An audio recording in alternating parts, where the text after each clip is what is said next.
നിങ്ങളുടെ ഇഷ്ട പരമ്പരകൾ എക്സ്ക്ലൂസീവായി സൺ നെക്സ്റ്റ് ആപ്പിലൂടെ തികച്ചും ഫ്രീ ആയി ഇപ്പോഴേ ആപ്പ് ഡൗൺലോഡ് ചെയ്യൂ.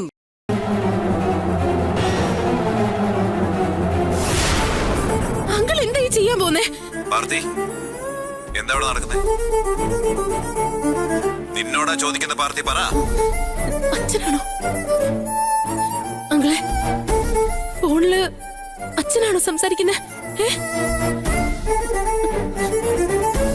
ഒന്ന് പറയങ്കിളെ.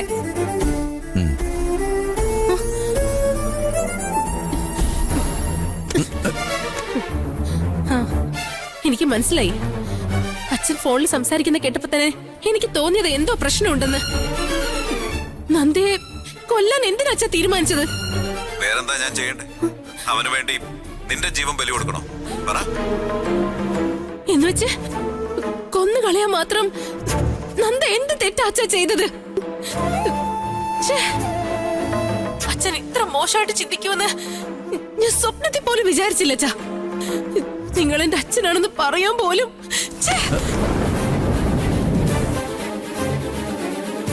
അനാമിക, നിനക്കെന്താ ഭ്രാന്ത് പിടിച്ചോ? ഭ്രാന്ത് എനിക്കല്ല, നിങ്ങൾക്ക് എല്ലാവർക്കും ആണ് ഭ്രാന്ത് പിടിച്ചിരിക്കുന്നത്. ഒരു തെറ്റും ചെയ്യാതെ ഈ പാവത്തിനെ എന്തിനെങ്ങനെ അടിച്ചു കൊല്ലാനാക്കിയത് നിങ്ങൾക്ക് തന്നെയാ ഭ്രാന്തായിരിക്കുന്നേ. ശരി അനാമിക, ഞങ്ങൾ ചെയ്ത് തെറ്റ് തന്നെയാ. ഇപ്പൊ തന്നെ ഇവനെ വിട്ടേക്കാം. പക്ഷേ ഞാൻ ഇവനെ വിടുന്ന പോലെ നീ ഇവനെ വിട്ട് ഞങ്ങളോടൊപ്പം വന്നേക്ക്. അതോടെ പ്രശ്നം തീരും. ഞങ്ങൾക്ക് നിന്നെ ജീവനോടെ കിട്ടും, അതുപോലെ നിനക്ക് ഇവന് ജീവനോടെ കിട്ടും എന്ന് പറയുന്നു. പറ്റില്ല. കണ്ടില്ലേ, നീ ഇത്രയ്ക്ക് സ്ട്രോങ് ആയി നിന്നാ ഞങ്ങൾക്ക് എന്ത് ചെയ്യാൻ പറ്റും? ഇവ മരിച്ചു കഴിഞ്ഞാ നിന്റെ തീരുമാനം നീ മാറ്റില്ല. അതുകൊണ്ടാ അളിയൻ ഇവനെ കൊല്ലാൻ പറഞ്ഞത്. ശരി, കൊന്നുകളഞ്ഞേക്ക്. എന്നാ അടുത്ത നിമിഷം തന്നെ ഞാനും മരിക്കും. അല്ലാതെ നിങ്ങൾ വിചാരിക്കുന്ന പോലെ ഞാൻ എന്റെ തീരുമാനം ഒന്നും മാറ്റില്ല. ഞാൻ മരിക്കാതിരിക്കാൻ വേണ്ടിയല്ലേ നിങ്ങൾ ഇങ്ങനെയൊക്കെ ചെയ്യുന്നത്?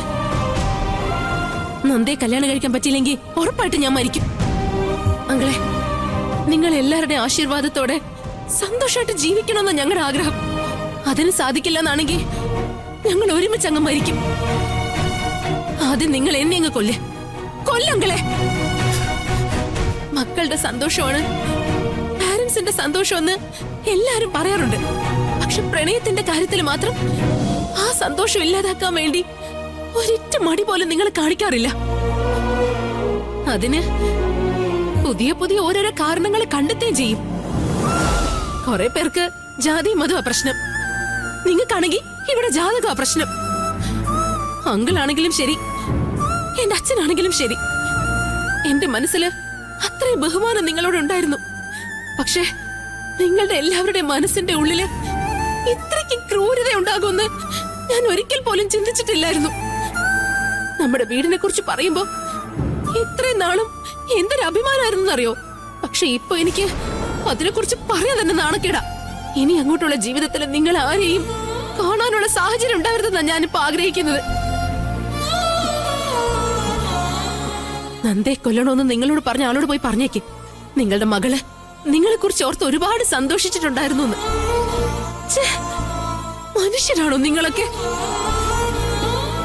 നന്ദ, വാ, നമുക്ക് പോവാം. ഒരു ടെൻഷനും വേണ്ട. ഞാൻ നിന്റെ കൂടെ ഉള്ളിടത്തോളം ആരും നിന്നെ ഒന്നും ചെയ്യാൻ പോകുന്നില്ല. ഇനി നിന്നെ കൊല്ലണമെന്നാണെങ്കിൽ അതിനു മുന്നേ തന്നെ എന്റെ ജീവൻ ഞാൻ അവസാനിപ്പിച്ചിരിക്കും. വാ.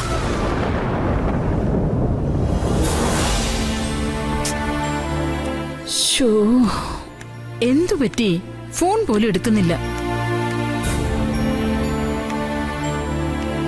മങ്കേ, അനാമിക എവിടെങ്ങും കാണുന്നില്ലല്ലോ. അവള് മുറിയിലുമില്ല. എവിടെ പോയി അവള്? രാത്രി എവിടേക്കോ തിടുക്കപ്പെട്ട് പോകുന്നത് കണ്ടു. വരുമായിരിക്കുമെന്ന് കരുതി ഞാൻ പോയി കിടന്നുറങ്ങി. എന്നാ രാവിലെ തൊട്ട് ഞാൻ അവളെ കണ്ടിട്ടേയില്ല. അപ്പൊ പിന്നെ രാത്രി അവള് വീട്ടിലേക്ക് വന്നില്ലേ? അങ്ങനെ ചെയ്യില്ലല്ലോ. വരാൻ പറ്റിയില്ലെങ്കിൽ ഫോൺ ചെയ്ത് പറയൂ അവള്. എവിടെയെങ്കിലും പോകുന്നുവെന്ന് നിന്നോട് പറഞ്ഞിരുന്നു അവള്? ഇല്ല എടുത്തി, ഇപ്പൊ കൂടി ഞാൻ വിളിച്ചു നോക്കിയതേ ഉള്ളൂ. നോട്ട് റീച്ചബിൾ എന്നാ പറയുന്നത്. ഈശ്വര, പിന്നെ എവിടെ പോയി അവള്? ആ അതെ ഏട്ടാ. എന്താ മഞ്ചരി? ആ, ഇന്നലെ രാത്രി പുറത്തേക്ക് പോയ അനാമിക ഇതുവരെ തിരിച്ചു വന്നിട്ടില്ല. എന്താ ഒന്നും മിണ്ടാത്തെ? ഏട്ടനോടല്ലേ ഞാൻ സംസാരിച്ചത്. ഇതിന് നീ എന്താ ടെൻഷൻ അടിക്കുന്നത്?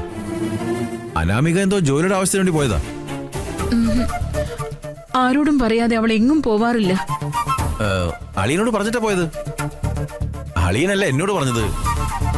എന്തോ പെട്ടെന്നുള്ളൊരു പ്രൊജക്ടിന്റെ ആവശ്യത്തിനാ. തിരിച്ചു വരാൻ 2 ദിവസം കഴിയും. അളിയനോട് അവളെല്ലാം പറഞ്ഞിട്ടുണ്ടെന്നേ. നിങ്ങൾ വെറുതെ പേടിക്കേണ്ട ആവശ്യമില്ല, അവള് തിരിച്ചു വരും. മങ്കെ, നമ്മളൊക്കെ അവളെ എത്രമാത്രം സ്നേഹിച്ചാലും അവൾക്ക് അവളുടെ അച്ഛനായല്ല. അതായിരിക്കും അവൾ അവളുടെ അച്ഛനോട് മാത്രം പറഞ്ഞിട്ട് പോയത്. ഇപ്പൊ തന്നെ ഞാൻ അവൾക്ക് ഫോൺ ചെയ്തിട്ട് എന്താ പറയുന്നതെന്ന് കണ്ടോ? അല്ല ഒരു മിനിറ്റ്, ഞാൻ ഒരു കാര്യം പറയട്ടെ. ഇപ്പൊ നിന്നെ വെറുതെ അവൾ ഡിസ്റ്റർബ് ചെയ്യാൻ പോകുന്നേ. അവൾ എന്തായാലും ജോലി തിരക്കിലായിരിക്കും. അത് കഴിഞ്ഞ പെട്ടെന്ന് തിരിച്ചു വരുമെന്നേ. നിങ്ങൾ പേടിക്കാതിരിക്കേ.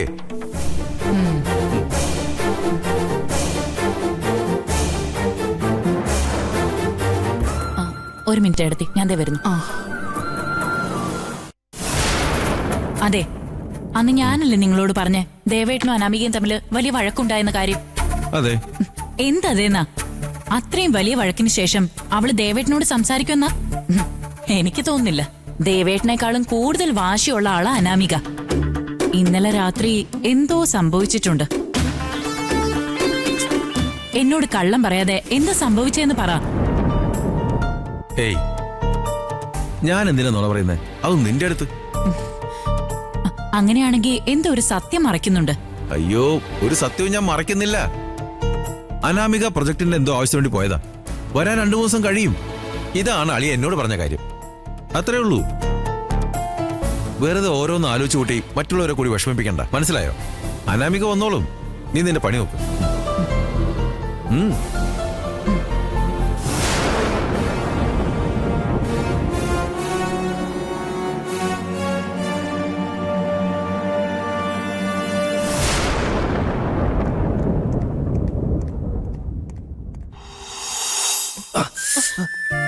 വേദനിക്കുന്നു.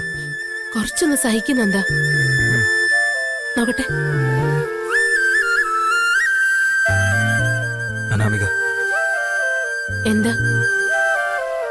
ഞാൻ കാരണമല്ല നീ നിന്റെ അച്ഛനും തമ്മിൽ ഈ പ്രശ്നങ്ങളൊക്കെ. ഞാൻ നിന്നെ പിരിഞ്ഞു പോകുന്നതല്ല നല്ലത്. കൊറേ നേരായി തുടങ്ങിയിട്ട്. പിരിഞ്ഞു പോകുന്നത് അത്ര നല്ലത്. ജീവിതകാലം മുഴുവൻ എന്റെ ഒപ്പം ഉണ്ടാവുമെന്ന് പറഞ്ഞല്ലേ? പറഞ്ഞു. അതൊക്കെ നിന്റെ അച്ഛൻ ഇതിനെ സമ്മതിക്കുന്നുള്ള വിശ്വാസത്തിലായിരുന്നു. പക്ഷെ അയ്യോ, അച്ഛൻ എന്തിനാ ഈ ഒരു കാര്യത്തിൽ ഇങ്ങനെ നിർബന്ധം പിടിക്കുന്നതെന്ന് എനിക്ക് ഇതുവരെ മനസ്സിലായിട്ടില്ല നന്ദ. എന്റെ സന്തോഷത്തെക്കാളും ഏതോ ജോത്സ്യം പറഞ്ഞ കാര്യത്തിന് അച്ഛൻ പ്രാധാന്യം കൊടുക്കുന്നേ. അദ്ദേഹത്തിന്റെ സ്ഥാനത്ത് ആര് തന്നെ ആയാലും ഇങ്ങനെയൊക്കെ തന്നെ എല്ലാവരും ചെയ്യൂ. അതുകൊണ്ട് അദ്ദേഹം ചെയ്തത് ശരിയെന്നാണോ? തെറ്റ് തന്നെയാ. പക്ഷെ അത് അവരെ പറഞ്ഞ് മനസ്സിലാക്കല്ലേ വേണ്ടത്. അതിന് ആദ്യം നീ നിന്റെ വീട്ടിലേക്ക് പോവാ വേണ്ടേ? ഒരിക്കലുമില്ല. ഇനി ഞാൻ ആ വീട്ടിലേക്ക് കാലെടുത്ത് വെക്കാനേ പോകുന്നില്ല നന്ദ. അനാമിക, തമാശ പറയല്ലേ? തമാശയല്ല നന്ദ ഞാൻ പറയുന്നേ. ഇനി ഞാൻ ആ വീട്ടിലേക്ക് പോവില്ല.